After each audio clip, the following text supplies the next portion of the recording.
মানে আমাদের যে হল থেকে ভোট কেন্দ্র স্থানান্তর করে একাডেমিক বিল্ডিংয়ে নিতে হবে, পাশাপাশি ওই ভোট কেন্দ্রে অবশ্যই সিসি ক্যামেরার আওতায় আনতে হবে। এই দাবিতে আজকে আমরা অনশনে বসেছি।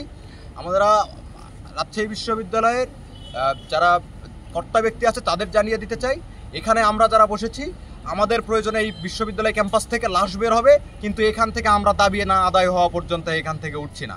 দফা দাবি আছে। আমাদের প্রথম দফা হচ্ছে যে রাকসু নির্বাচনের যে ভোট কেন্দ্র সেটা হলে স্থাপন করার সিদ্ধান্ত নেওয়া হয়েছে, যার বিরুদ্ধে ক্যাম্পাসের বেশিরভাগ অংশীজন তারা হচ্ছে প্রতিবাদ জানিয়েছে, দ্বিমত জানিয়েছে।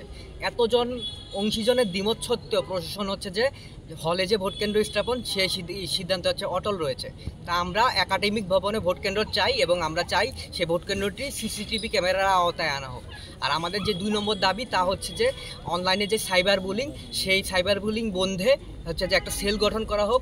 এবং আমরা জানি যে বিশ্ববিদ্যালয়ের সাইবার স্পেসে একটা বিষাক্ত পরিবেশ সৃষ্টি হয়েছে। রাজশাহী বিশ্ববিদ্যালয়ের সংসদ নামক একটা গ্রুপের মাধ্যমে নানাজনকে বুলিং করা, নানাজনের চরিত্র হনন করা, এই ধরনের কাজকর্ম করা হচ্ছে, যার কারণে শিক্ষার্থীদের একটা বড় অংশ কিন্তু রাকসুর সাথে সম্পৃক্ত হতে পারছে না। সে জায়গা থেকে আমরা চাই যে এই গ্রুপটা বন্ধ করা হোক। আর আমাদের যে 3 নম্বর দাবি যে সেটা হচ্ছে যে অতীতে যারা সন্ত্রাস দখলদারিত্বের সাথে যুক্ত ছিল 5 তারিখের আগে এবং 5 তারিখের পরে তাদেরকে যাতে হচ্ছে যে তাদের ভোটাধিকার যাতে বাতিল করা হয় এবং তাদেরকে যাতে তারা রাকসুতে অংশগ্রহণ করার নৈতিক অধিকার হারিয়েছে তাদেরকে যাতে রাকসুর বাইরে রাখা হয় এবং যে ভোটার তালিকা সেটা যাতে ছবিসহ প্রকাশ করা হয়। প্রায় 65%, মোর দ্যান 65% স্টুডেন্ট যারা হলের বাইরে থাকে। তো হলের যারা বাইরে থাকে তারা ডিপার্টমেন্টটাকে কমফোর্টেবল ফিল করে, তারা হলকে কমফোর্টেবল ফিল করছে না।